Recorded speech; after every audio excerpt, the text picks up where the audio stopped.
জন্মদিনে একমাত্র দিন যেদিন তোমাকে কাঁদতে দেখে প্রথমবার আমি হেসেছিলাম। হ্যালো এভরিওয়ান, সবাই কেমন আছেন? আশা করি সবাই ভালো আছেন।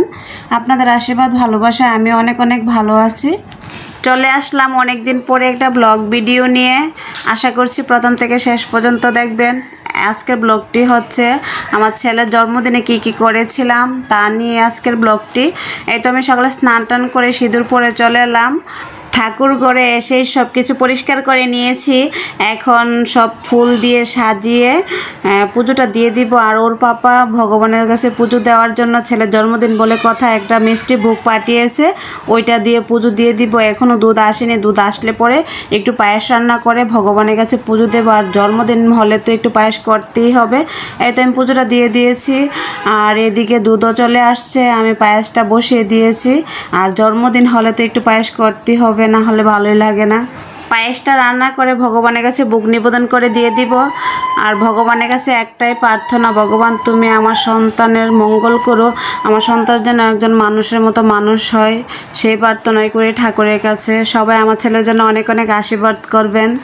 পায়েস দিয়ে পুজো দেওয়া হয়ে গেছে, এখন আমার ছেলেকে দিয়ে দিব। তারপর দুপুরের কি রান্না করব কেটে বেছে রান্নাটাও আমি বসিয়ে দিয়েছি। আর আজকে রান্না করব আমার ছেলে যা যা খেতে পছন্দ করে তাই রান্না করব। আমার ছেলে তো মাছ সবজি তেমন একটা খেতে চায় না। এদিকে ডিমের বোনাটা আমি বসিয়ে দিয়েছি, আর এদিকে রোস্ট রান্না করব, মাংসটাও বেজে নিয়েছি। আর ছেলের জন্মদিনে তেমন কিছুই করব না, ঘরোয়াভাবেই, সেই জন্য দুপুরে রান্নাটা করে নিচ্ছি। ওর পরীক্ষা চলতেছে, করতে গেলে ওর পড়াশোনার সমস্যা হবে, তাই কিছুই করব না। আর এদিকে কথা বলতে বলতে আমার ডিমের বোনাটাও হয়ে গেছে। আর এদিকে রোস্টের মাংসটা কষিয়ে নিচ্ছি, বেগুনগুলো কেটে রেখেছি আর একটু ডালও করেছি, যার ভালো লাগে খাবে। তারপর এদিকে আমি বেগুনিগুলো ভেজে নিচ্ছি। আমার রান্নাটা প্রায় হয়েই গেছে। এখানে পোলাওটা অনেক সুন্দর হয়েছে।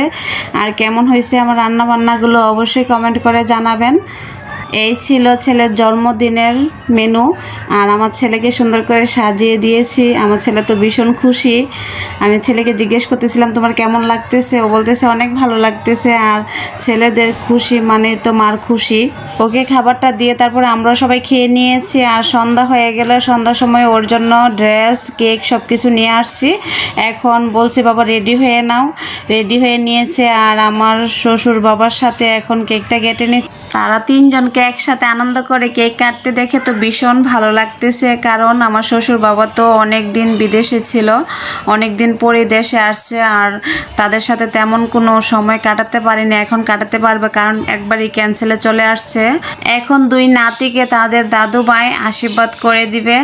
আর তারপর চলে এলো আমার শাশুড়ি মা। আমার শাশুড়ি মাও দুই নাতিকে আশীর্বাদ করতেছে। তারপর আমিও আমার ছেলেদেরকে একটু আশীর্বাদ করে দিব। আর আমার ছেলেরা আমার জান প্রাণ, আমার বেঁচে থাকার অবলম্বন। আসলে আমার না, শুধু পৃথিবীর সব বাবা মার কাছে তাদের ছেলে মেয়েরা ভালোবাসা শ্রেষ্ঠ সম্পদ। যাই হোক, অনেক কথাই তো বলে ফেললাম। এখন ছেলের জন্য মায়ের পক্ষ থেকে ছোট্ট একটা উপহার। আর এই ছবিটা আমার দেবরে বিয়ের দিনের ওর ছবি, ওকে জামাই সাজিয়েছিল, এই জন্য এটা স্মৃতি করে রাখার জন্য ছবিটা করে নিয়ে আসলাম। আমার কাছে তো ভীষণ ভীষণ ভালো লেগেছে। আপনাদের কাছে কেমন লেগেছে অবশ্যই কমেন্ট করে জানাবেন। সবাই ভালো থাকবেন, সুস্থ থাকবেন। Bye bye, tata. দেখা হবে অন্য কোনো আরও একটি ব্লগ ভিডিওতে।